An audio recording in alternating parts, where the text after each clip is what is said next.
Hello and welcome to my channel, Rhino here. Today I'm looking at a video from World Video Bible School. If that sounds familiar to you, it's probably because you remember the last time I looked at this channel, starring none other than my favorite creationist with an unfortunate name, Kyle Butt. This time, he proves God's existence. I can't wait.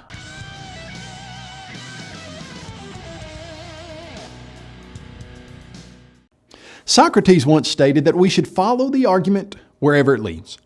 When we look at the most profound question of life, does God exist? That's the most profound question of life to you?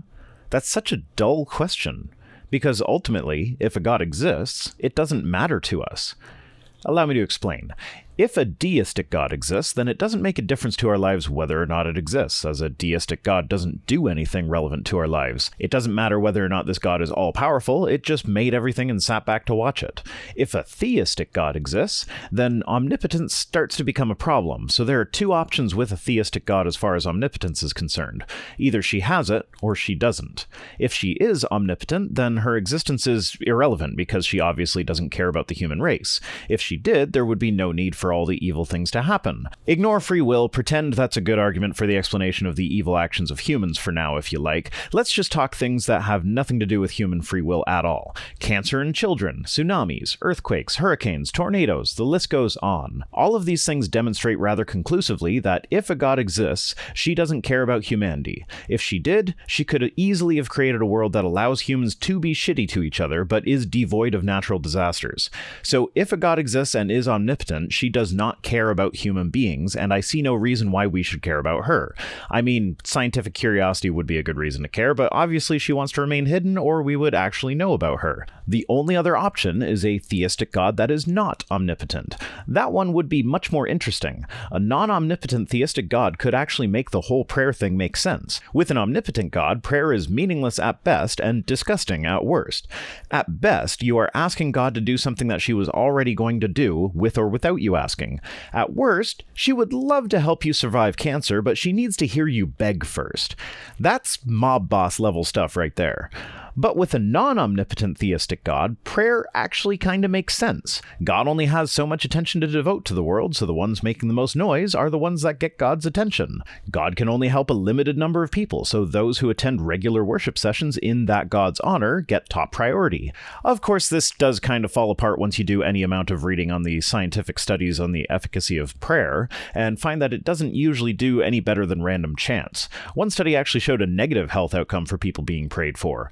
But the point is that the only kind of God whose existence would even be relevant to our lives in the slightest is one with limited power. But somehow I don't think you'd be willing to make that concession. We should certainly follow his advice. When we do, we'll find evidences that show us God is real. Well, then I suppose it should be a really simple thing for you to actually point me to the evidence that God is real. Let's look at 6 proofs that show God exists.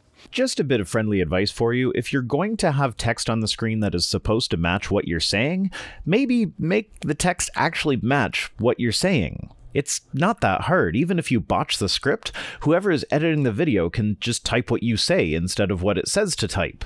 Credit where it's due, though. You didn't botch that one as bad as you did the last one. Here are 6 supposed evidences for evolution that simply are not good reasons to believe in evolution. So, congrats on improving, I guess?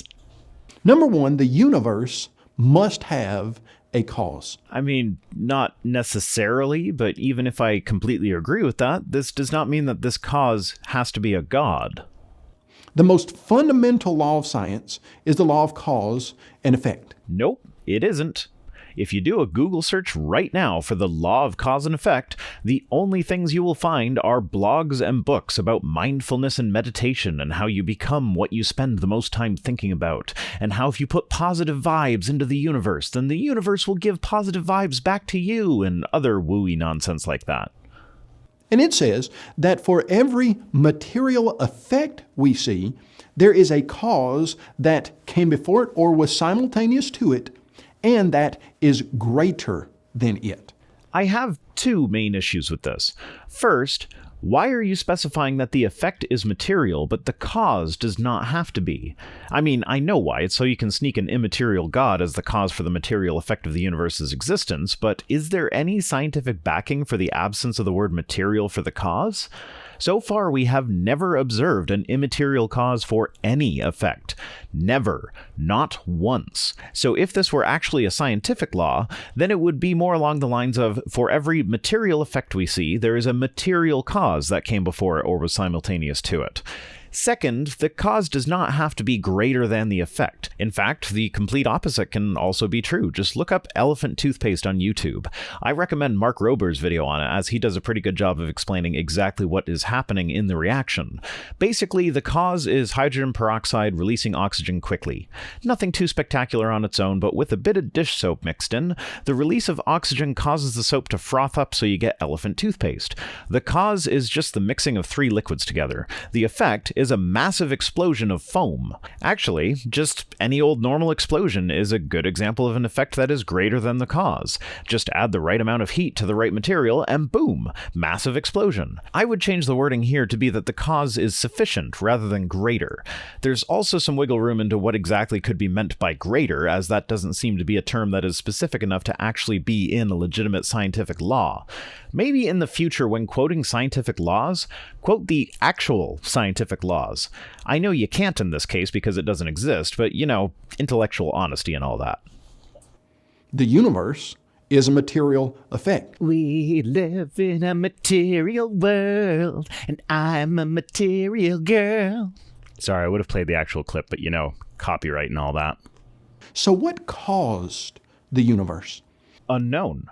It is possible that it didn't have a cause. It's possible that space existed before time, and as such the question of how space began becomes meaningless because you can't have a beginning until there is time. It's possible that the total energy of the universe is zero, and that the true nothing that might have existed before the universe is unstable, so it couldn't continue to exist. But the short answer is that we don't know what caused the universe, and if you want to believe that the cause was God, that's your prerogative, but an unanswered question is not proof of anything. It's simply a question that we don't have an answer to yet, and in this case we might never have the answer. You see, if you don't believe in a creator, then you have to suggest something like a singularity. No, the singularity was not suggested because we don't believe in a creator. The singularity is just where the evidence points. And I don't think anybody's saying that the singularity caused the universe, but rather that the singularity is the beginning state of the universe.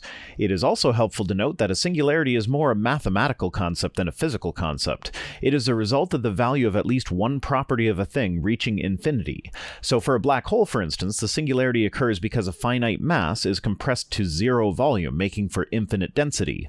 In the case of the universe, not only does the density become infinite, but the temperature as well. It is possible that a quantum theory of gravity, when we develop it, will avoid these infinite values, but right now, a singularity is essentially a term that is used to describe something where classical physics breaks down. It's also worth noting that the Big Bang Theory was originally developed by Monseigneur Georges Lemaitre. That's my French for you. A devout Roman Catholic. Pope Pius XII declared that the Big Bang Theory provided a validation of Catholicism, though I should note that Lemaitre was a bit miffed by that, and stated that his theory was neither a validation of nor a contradiction to his religion. My point is that the Big Bang Theory was developed by people who very strongly believed in the existence of a creator. So to suggest that the singularity was posited to avoid believing in a creator is completely ridiculous. But then when you try to get down to the bottom of what's a singularity, well, as I stated earlier, it is a point in which some property's value reaches infinity, causing classical physics to break down. Well, what we hear from the scientific community that suggests to us, the cosmologists, they say, well, a singularity was something that popped into existence from literally nothing. No, that is not what you hear from them. If you actually ask a cosmologist about the singularity of the Big Bang, they will tell you that we don't really know where it came from, though we do have some ideas. One of those ideas is that it came from nothing. That's the whole energy of the universe when tallied up equals zero idea.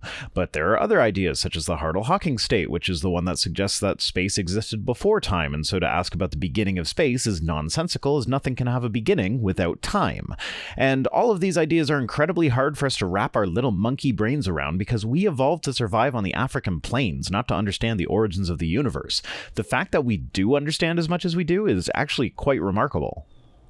In fact, Lawrence Krauss wrote a book titled A Universe from Nothing, and in that book he said that this singularity that exploded popped into existence from nothing. It's been a while since I read that one. It is possible that he worded it that way to be tongue-in-cheek, but from what I've seen of you so far, it seems likely to me that this isn't actually a quote, but your paraphrase of something that he said in the book. If you had actually read the book, you probably would have shifted more toward criticizing the idea that nothing is unstable, because that's one of the main points he makes. You can't have a true nothing, because nothing is unstable, and that's why there is something. Now, obviously I am oversimplifying a ridiculous amount, but that seems to me to be the easier point to attack, and it would at least make for a slightly new argument. I've never seen a creationist actually take on that idea. They always grasp at the popped into existence from nothing part and don't speak on the stability of nothing. Do you know that if there ever were a time when there was nothing, that's exactly what we would have now? Now, how do you know that? We have zero experience with an actual true nothing. As far as we can tell, nothing does not exist. We cannot make claims about how nothing would behave until we can study nothing. What is the nothing? It's the emptiness that's left. We also have to define nothing. It is possible that a true philosophical nothing isn't even possible. This is an even worse line of argument than the whole universe is mathematically impossible thing, because we may only have a sample size of 1 for the universe, but that's way more than we can say for nothing. The sample size for nothing is 0. You see, they're suggesting that that singularity is somehow natural, but it behaves supernaturally. What would supernatural even look like? Can you define supernatural in a meaningful way? What is supernatural behavior as opposed to natural behavior? You keep throwing out all these words that everyone kind of has an idea about, but when you're speaking scientifically, you need a specific definition for all your terms before your claims can actually have any meaning. If we go by the dictionary definition, supernatural means something that is attributed to some force beyond scientific understanding or the laws of nature. So with that definition, then anything that is not currently scientifically understood can be called supernatural. So before William Gilbert came along in the 17th century, electricity was supernatural by this definition. So I suppose you might call the Big Bang supernatural using this definition, but this only means that we don't fully understand it, not that a god did it. They say that that singularity wouldn't have followed the laws of nature. Well, I mean, really, until we develop a working theory of quantum gravity, we don't know that for sure one way or the other. But looking back throughout history, natural explanations have always replaced supernatural explanations. Not once has it gone the other way around. Not one single solitary time. Never. So there is no reason to think that this will be the one time when this pattern is finally reversed. Well then, so what are we left with? We are left with an unanswered question that you are about to stuff a meaningless answer into. We're left with the fact that the universe had a beginning, and it was not a natural cause. It was something above nature. It was something super nature. Something supernatural. Nope. We are left with an unknown. This same argument could have been used to prove that Zeus made lightning by the ancient Greeks, but a natural explanation replaced that supernatural one, as is always the case. Proof number 2. Design demands a designer. Oh, yay, wordplay. Yes, if something was designed, then there would have been a designer. Now, this does not mean that the designer has to be a conscious supernatural entity. In the case of biology, the designer is evolution and natural selection, and we can tell this from the obvious lack of design that we see in nature. It is a truism that everybody recognizes that this universe looks designed. Nope, that is not a truism. In order for something to look designed, first you need to figure out what purpose it was designed for. For instance, with evolution by natural selection design that I brought up earlier, a wing looks designed for flight. An eye looks designed for sight. What does the universe look like it was designed for?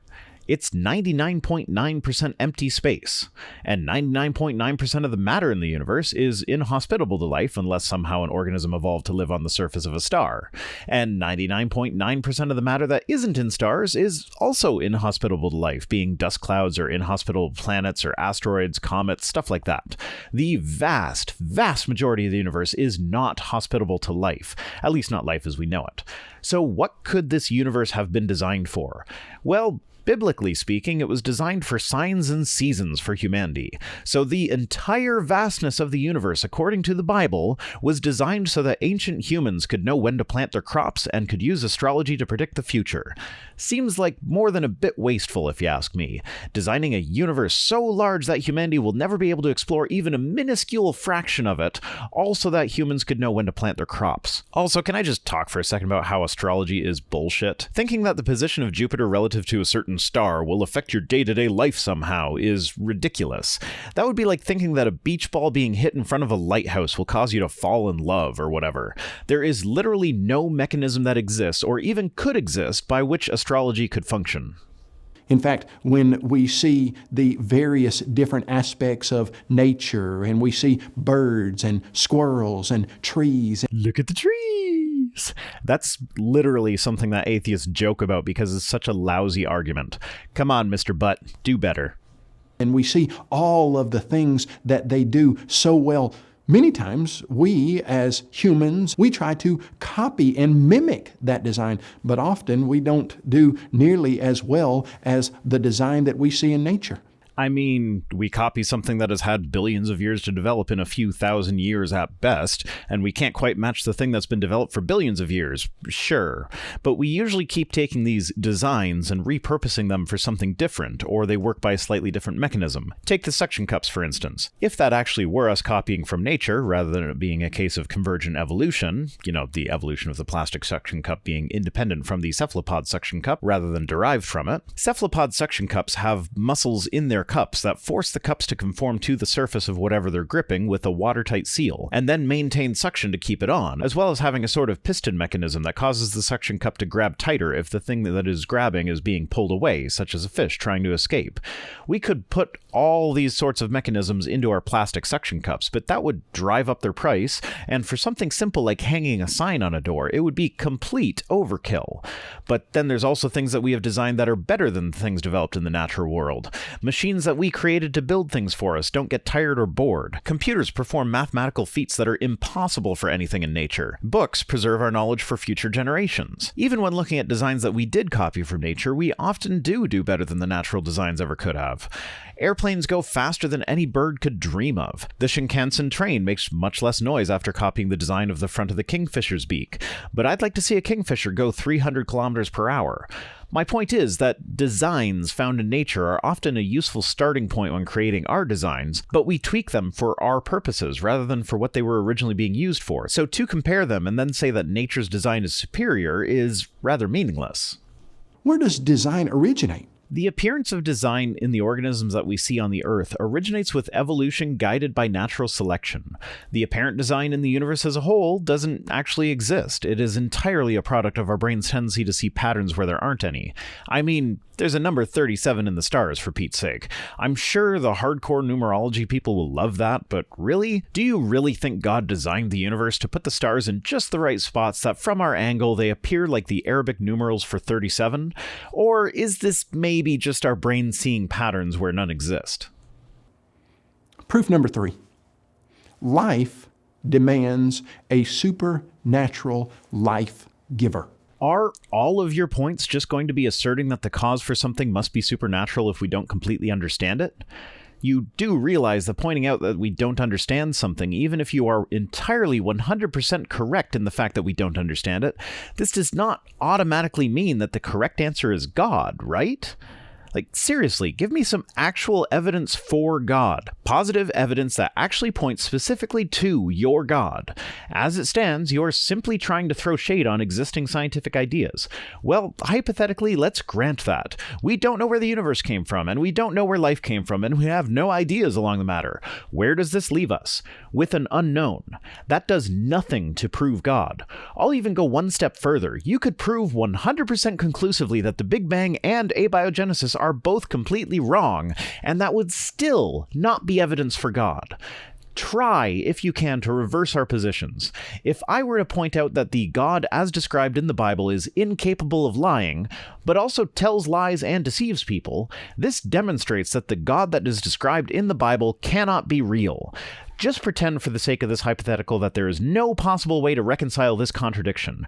Pretend that I just completely disproved your God. By doing this, did I just prove the Big Bang or abiogenesis or evolution? No, I did not. If I conclusively demonstrate that the God of the Bible does not exist, this does not bring me any closer to proving the Big Bang or abiogenesis or evolution. That is all you are doing here, except you are on much shakier ground than I was in this hypothetical. You see, in the material world, we have come to understand that there is a law of biology called the law of biogenesis. It's not a law, but yes, biogenesis essentially states that fully developed complex cells always arrive from other cells. It was Louis Pasteur's refutation of the idea of spontaneous generation, which was the idea that living creatures have some sort of life force that when they died, it leaked out and turned into maggots and mold and whatnot.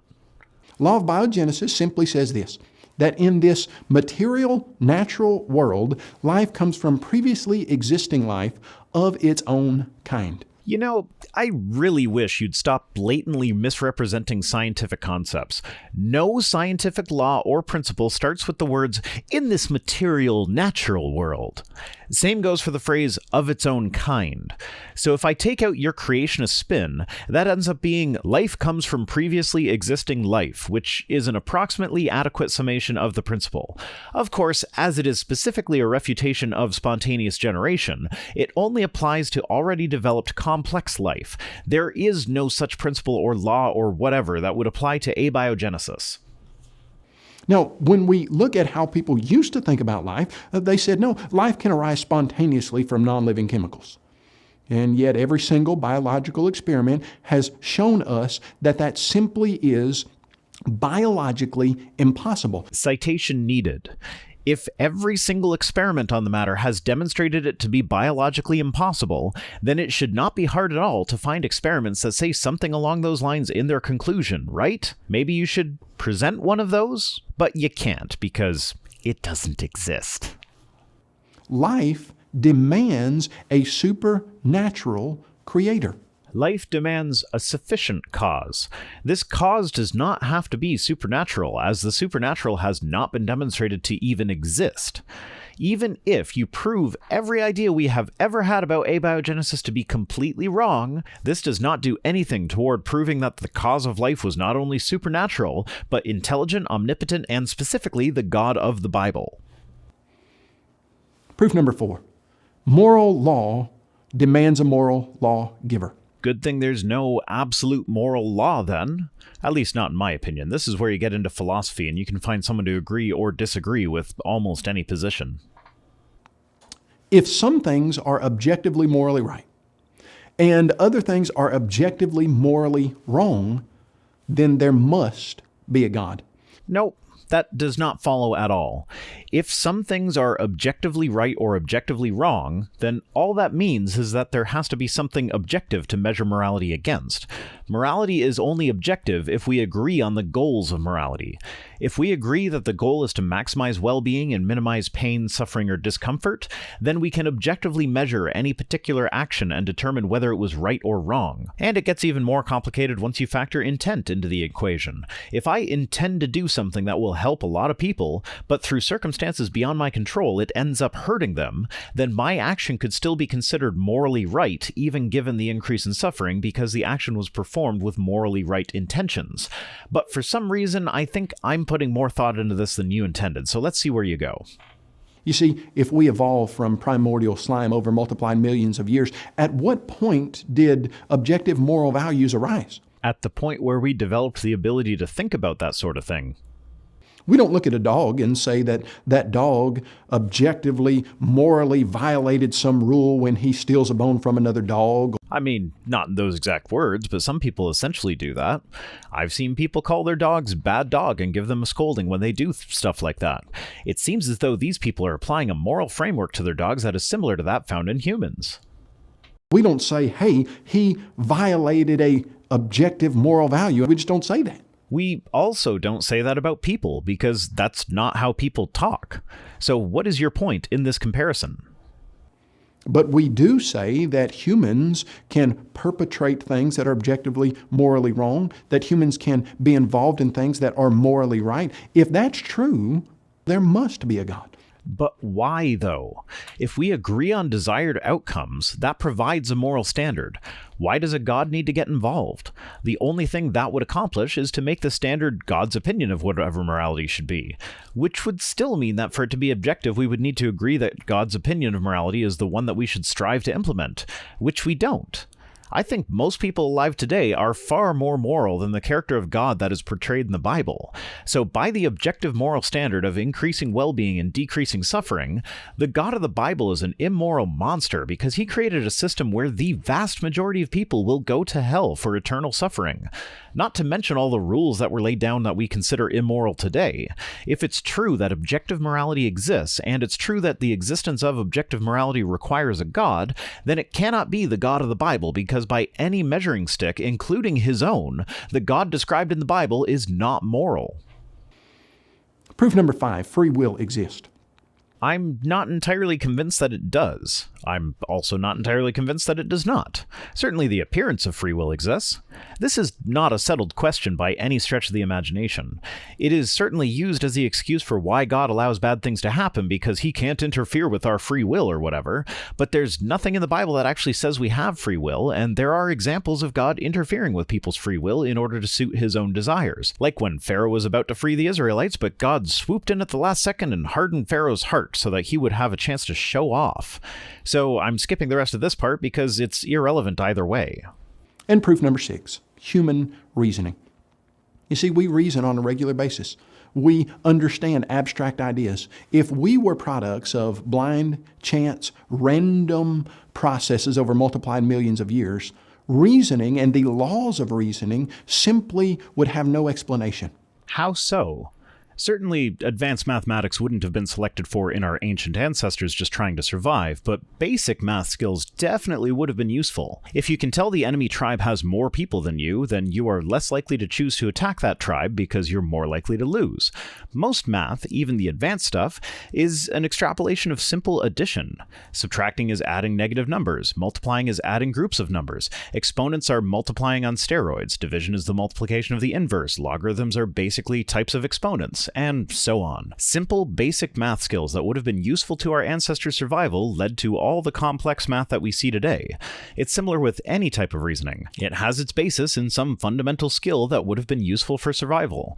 And even if I throw all of this out and say that you are right, then once again, the only thing we're left with is a question of how or why we developed the advanced reasoning skills that we have. It in no way demonstrates the existence of a God. That's it for this one. He just goes over the tired old story of Antony Flou's conversion from atheism to a loose deism when he was old and no longer in full control of his faculties. Except, of course, he left out the old and no longer in full control of his faculties part. Today's comment of the day comes to us from Hi There, who says, "Your Mrs. Rhino giveaway is illegal. There has to be a free way to win, or at least enter." Well, Hi There, in order to be illegal, a giveaway has to meet 2 criteria. It has to be restricted to those that pay to enter, and the winner has to be determined by pure chance. Even then, that doesn't necessarily make it illegal, but if it satisfies both of those criteria, then it makes it much more likely to be illegal. In this case, because I determine the winner by whoever sends me a piece of fan art that makes me smile, that takes the winning squarely out of the pure chance category and puts it into the I'm deciding based on certain criteria category. Now, I'm sure there are places with weird gambling laws that this would still be illegal in, looking at you, Quebec, which is why I will be checking on the legality based on the location of whoever wins. Basically, I'm following the guidelines laid out on Patreon's Stance on Raffles, Lotteries, and Giveaways page, and trusting that they are covering their own asses as far as legality is concerned. So just a reminder that to win the Mrs. Rhino hoodie, you need to be an active patron for the month of December, and you need to send me fan art that makes me smile. So remember to follow me on social media, and for early access to my videos, consider becoming a patron. See you next time.